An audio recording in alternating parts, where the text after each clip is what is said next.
There's a lot to feel overwhelmed about when it comes to global warming. 2015 was the hottest year ever recorded, with 2016 on track to beat that. Arctic sea ice reached a record winter low this year, while the Great Barrier Reef experienced the worst coral bleaching on record. And even if we stop emitting carbon altogether right now, the damage done will keep the Earth warming for years to come. But there were some positive records broken in 2015 as well when it comes to global renewables investment. A new study shows that a total of $286 billion was invested in renewable energy, beating the previous high of $278 billion in 2011.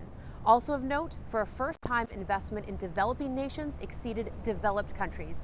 China in particular accounted for 36% of the total investment.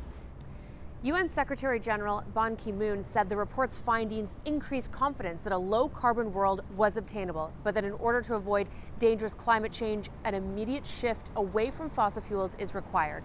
There are more signs that since the Paris climate talks in December, a shift is occurring. More and more major companies with big shareholds in the fossil fuel industry are divesting.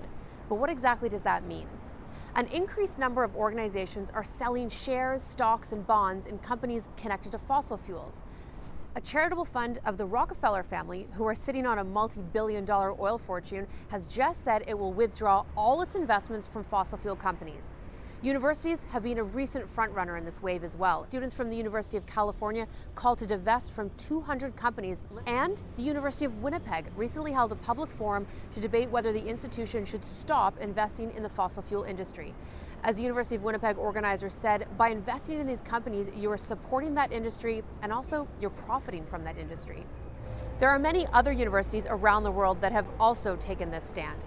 In order for emissions to really go down, you can't just crank up renewables. You have to stop using coal and gas-fired power plants as well. The study warned that while the shift is a good thing, much more has to be done to avoid dangerous climate change.